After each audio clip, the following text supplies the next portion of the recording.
الحمد لله رب العالمين والعاقبة للمتقين والصلاة والسلام على نبينا محمد وعلى آله وأصحابه أجمعين أما بعد.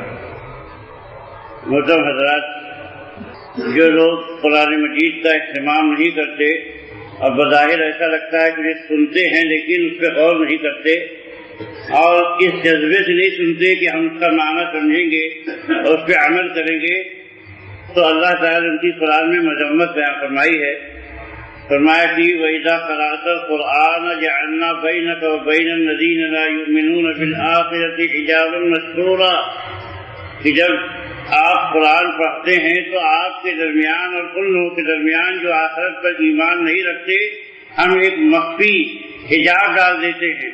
وَجَعَلْنَا عَلَىٰ قُلُوبِهِمْ أَكِنَّةً أَن يَفْقَهُوهُ وَفِي آذَانِهِمْ وَقْرًا، اور ہم ان کے دلوں پر سمجھنے سے پردہ ڈال دیتے ہیں، ان کے کانوں میں ڈال دیتے ہیں.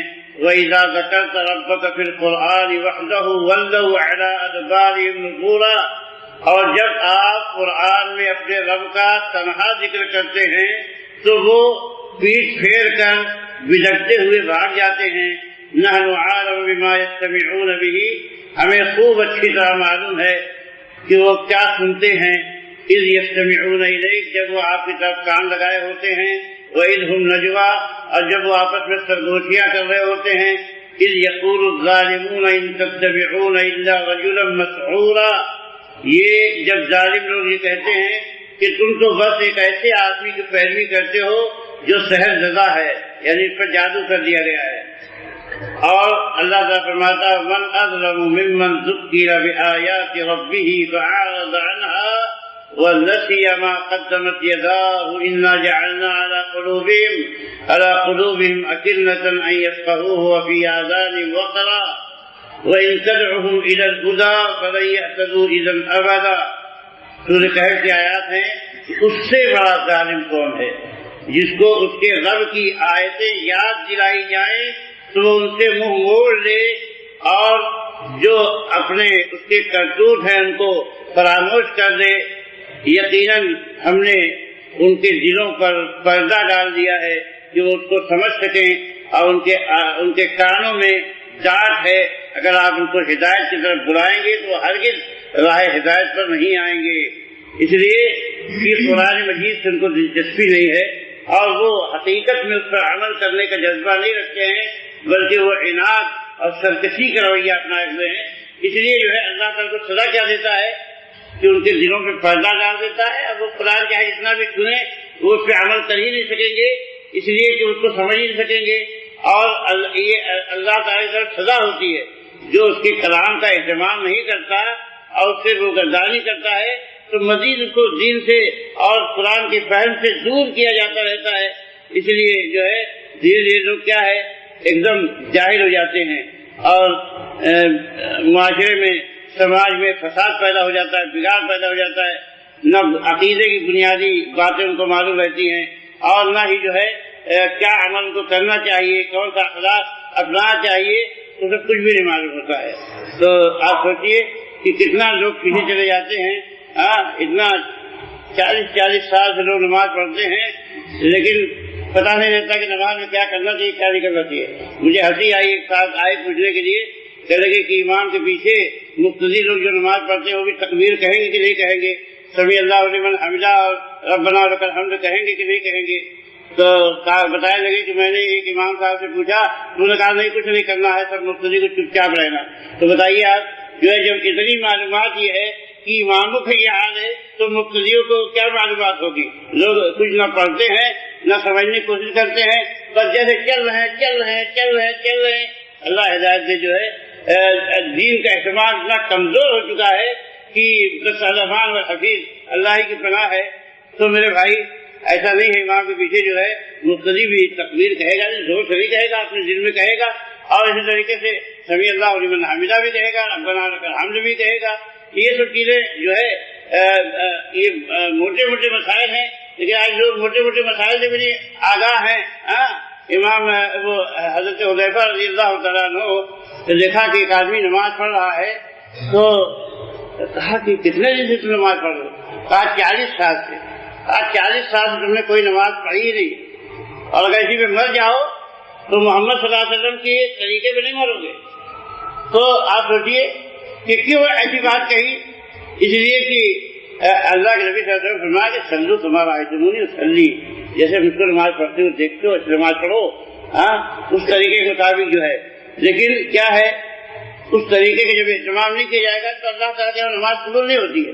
ایسے عقیدے کے بہت بنیادی مسائل ہیں لیکن انسان جانتا نہیں ہے، تقدیر کے مسائل ہیں، اللہ پہ توکل کرنے کے مسائل ہیں، اسی طریقے سے جو ہے وہ جو ہے نفع نقصان کا مالک کون ہے اور اس سے متعلق کیا مسائل ہیں، یہ سب بنیادی باتیں بھی لوگ پتہ نہیں ہیں، اس لیے بہت الٹا سیدھا کام کرتے رہتے ہیں۔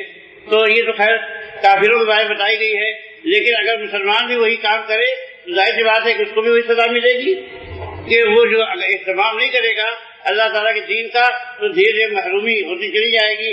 اللہ کے نبی صلی اللہ علیہ وسلم نے فرمایا کہ دھیرے دھیرے آدمی اگلی صف میں آتا رہتا ہے لیکن پیچھے جاتے جاتے یعنی دھیرے دھیرے سستی آنے لگتی ہے، پیچھے ہوتا رہتا ہے، یہاں تک کہ اللہ تعالیٰ اس کو پیچھے ہی پیچھے اٹھا کے جہنم میں ڈال دے گا۔ یعنی مطلب یہ ہوا کہ دلوں میں مہر لگتی چلی جائے گی، دین کا اہتمام کم ہوتا چلا جائے گا اور آخر نتیجہ یہ ہوگا کہ نماز پڑھ بیٹھے گا اور پھر جو ہے وہ اس نتیجے تک پہنچ جائے گا۔ تو اہتمام نہ کرنا کیا ہے، یہ بہت ہی جو ہے محرومی کی بات ہے۔ تو اللہ تعالیٰ نے فرمایا کہ ان یفقہوہ، یعنی اس کو سمجھنے سے جو ہے رکاوٹ پیدا کر دی گئی ہے۔ تو یہ ان لوگوں کو بھی شامل ہے جو لفظ کو کی تفسیر کو نہیں سمجھتے ہیں، جو ہے جو خالی عربی سمجھا جائے، یعنی اگر عربی ہیں اور ان کے سامنے پڑھا جائے نہیں سمجھتے ہیں، اور کچھ لوگ وہ تو سمجھتے ہیں لیکن مراد کیا ہے خارج میں جو ہے اس کا تعلق آیات سے ہوتا ہے، افعال سے، صفات سے، جو امر اور خبر سے مقصود ہوتے ہیں۔ اور بسا اوقات ایسا ہوتا ہے کہ آدمی خطاب سن رہا ہوتا ہے لیکن اس کے اندر بھی وہ برائیاں ہوتی ہیں جو اس میں بیان کی جاتی ہیں قرآن و حدیث میں، لیکن وہ پتہ ہی نہیں دیتا کہ وہ خود بھی برائی میں ملوث ہے، جس سے روکا جا رہا ہے اس کو اتنا بھی تمیز نہیں ہوتی ہے کہ میں خود بھی اس برائی میں مبتلا ہوں۔ تو وہی بات یہاں کہی گئی ہے کہ جیسے کوئی آدمی کسی برے وقت کو جو ہے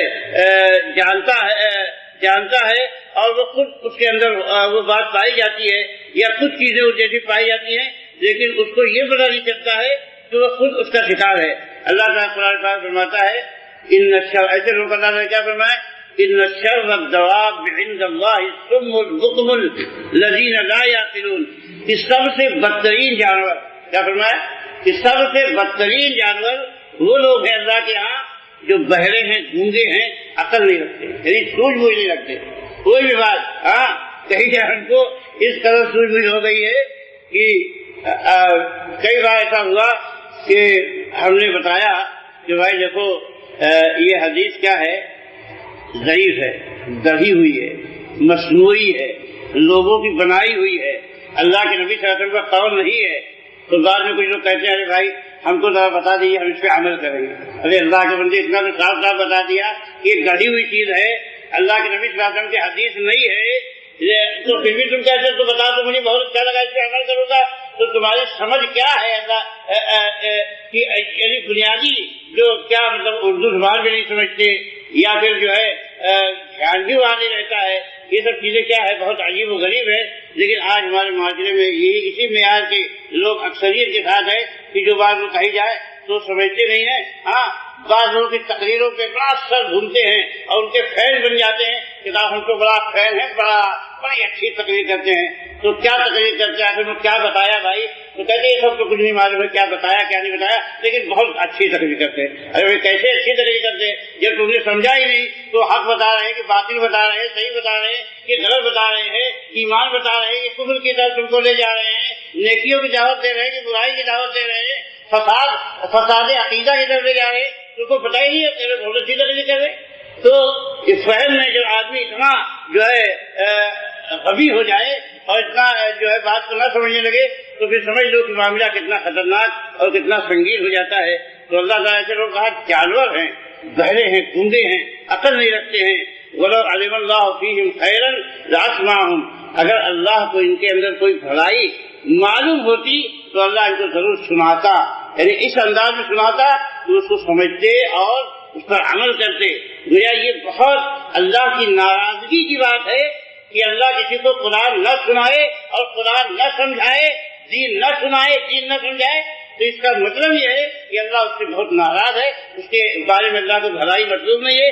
یہ فرمایا اللہ تعالیٰ نے کہ اگر اللہ کو معلوم ہوتا کہ ان کے اندر کوئی بھلائی ہے تو ضرور ان کو قرآن سناتا، اور اگر انہیں قرآن سنا دیتا تو پیٹ پھیر کر بھاگ جاتے منہ موڑے ہوئے۔